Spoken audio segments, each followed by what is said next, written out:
ये कहानी ईशान की है, जो प्राचीन लिपियों का विशेषज्ञ था। उसे एक अंतर्राष्ट्रीय नीलामी में एक रहस्यमय चमड़े का हस्तलेख मिला था। यह हस्तलेख किसी अज्ञात भाषा में लिखा गया था और इसमें अजीबोगरीब चित्र का ज्यामिति पैटर्न थे। ईशान ने महीने तक उस हस्तलेख पर काम किया। उसने पाया कि वह कोई सामान्य भाषा नहीं थी, विपरीत सृजन की भाषा थी। इस भाषा का हर शब्द किसी चीज को बनाने या बजाय मिटाने के लिए था। जैसे पानी का मतलब सूखना, रोशनी का मतलब अंधेरा होना और जीवन का मतलब अस्तित्व था। जैसे ही ईशान ने हस्तलेख के पहले वाक्य का अनुवादित किया था, हवा भूल जाती है कि कैसे सहारा देना है। अगले ही पल उसके अपार्टमेंट की खिड़कियों के बाहर सारे पक्षी अचानक जमीन पर गिरने लगे। वो उड़ना नहीं भूले थे, लेकिन हवा उन्हें अब ऊपर नहीं उठने दे रही थी। ईशान घबरा गया। उसने तुरंत हस्तलेख को बंद किया और एक भारी लोहे की तिजोरी में बंद कर दिया। ईशान ने अपने दोस्त प्रकाश, जो भौतिक विज्ञानी था, उसको बुलवाया। प्रकाश ने ईशान को शांत करने की कोशिश की, पर ईशान ने उसे हस्तलेख के बारे में नहीं बताया। उसी रात ईशान सोया हुआ था जब उसे तिजोरी से एक अजीब सी आवाज सुनाई थी, एक खुरचने की आवाज। वह आवाज ऐसी थी जैसे कोई पेंसिल से तिजोरी के अंदर दीवारों पर लिख रहा हो। ईशान ने धीरे से तिजोरी खोली। हस्तलेख अपनी जगह पर था, लेकिन अब खुला हुआ था और उसके ठीक सामने एक नया वाक्य बना था, जो धीरे धीरे अपने आप हवा में लिखा रहा था। आवाज भूल जाती थी कि वो कैसे यात्रा करना है। जैसे ही ईशान ने यह पढ़ा, उसका फोन बजा। यह प्रकाश था। प्रकाश, ईशान, मेरी आवाज तुम्हें आ रही है? ईशान, हाँ आ रही है। प्रकाश घबराते हुए, मुझे लग रहा है कि मेरे घर की आवाज खत्म हो रही है। मैंने अभी एक गिलास तोड़ा, पर मुझे कोई आवाज सुनाई नहीं दी। ईशान ने फोन रखा और अपने हाथों से दीवार पर जोर से मुक्का मारा। उसे दर्द हुआ, पर कोई आवाज नहीं आई। वह समझ गया, साफ फैल चुका था। यह केवल सुनने की शक्ति नहीं, बल्कि ध्वनि के अस्तित्व को भी मिटा रहा था। अगले ही दिन शहर पर अजीबोगरीब भयानक शांति छा गई थी। लोग आपस में बात करने के बजाय ईशान इशारा कर रहे थे। किसी ने दरवाजे पर खटखटाया, पर ईशान को सिर्फ हल्की सी धमक सुनाई दी। दरवाजे पर प्रकाश था। वह इशारों में बता रहा था उसे क्या हुआ है। प्रकाश ने एक छोटा नोट ईशान को थमाया। इसे जला दो, यह दुनिया को मिटा रहा है। ईशान जानता था कि इसे जलाना शायद बुरा हो।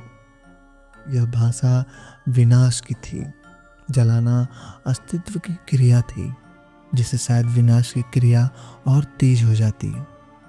तभी हस्तलेख अपने आप हवा में तैरने लगा और उसका एक नया वाक्य लिखा गया, the light forget how to be seen. रोशनी भूल जाती है कि वो कैसे देखा जाता है। और उसी क्षण दिन के उजाले में भी अपार्टमेंट के अंधेरा गहरा काला छा गया। रोशनी मौजूद थी, पर आंखों से उन्हें महसूस नहीं कर पा रही थी। यह दृश्य का नहीं, बल्कि रोशनी का, विज्ञान का विनाश था। इस भयानक अंधेरे में प्रकाश चिल्लाया, पर कोई आवाज नहीं आई। ईशान ने महसूस किया कि कोई उसके चेहरे पर ठंडी सांस ले रहा था। ईशान को पता था कि उसके पास समय नहीं है। उसके हिम्मत करके उस तैरते हुए हस्तलेख को पकड़ा। उसे उस विनाशकारी भाषा में एक अंतिम वाक्य बनाना होगा, एक ऐसा वाक्य जो इस शाप को खत्म कर दे। उसने जल्दी से अपनी पेंसिल निकाली और हस्तलेख पर एक नया शब्द लिखने की कोशिश की, लेकिन हस्तलेख विरोध कर रहा था। वह उसे हाथ में आग की तरह जल रहा था। प्रकाश अंधेरे में लड़खड़ा रहा था। ईशान को लगा कि प्रकाश ने कोई खींच रहा है। ईशान को विचार आया। उसने विनाश की भाषा, उसे शब्दों को मिलाया जिनके अंत से अंधेरा खत्म होना, और हस्तलेख उसने पूरी तरह ताकत लगाकर अंतिम वाक्य लिखा। भाषा भूल जाए कि कैसे खुद को विनाश लिखना है। जैसे ही उसने अंतिम शब्द लिखा, हस्तलेख एक तेज चीख के साथ फटा।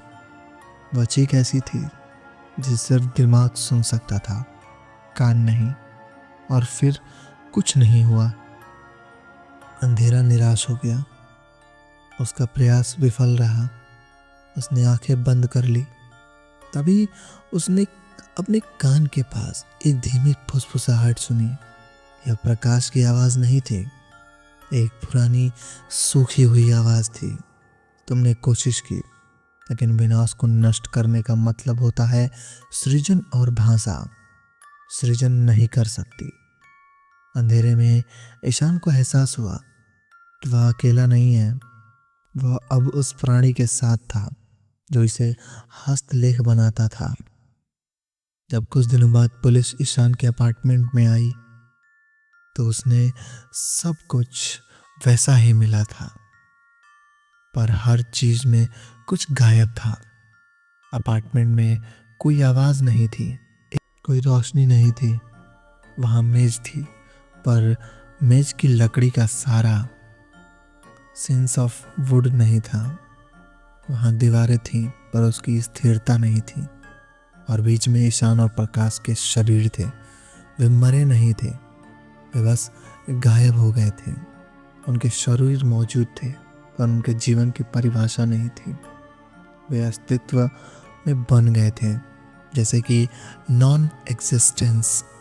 पुलिस ने एक नोटपैड लिखा था, कोई सबूत नहीं, क्या हुआ। जैसे ही उन्होंने नोटपैड मेज पर रखा, नोटपैड से एक धीमी सरसराहट की आवाज आई और उस पर एक नया वाक्य अपने आप लिखा गया। याददाश्त भूल जाती है कि कैसे अपने नाम याद किया जाता है।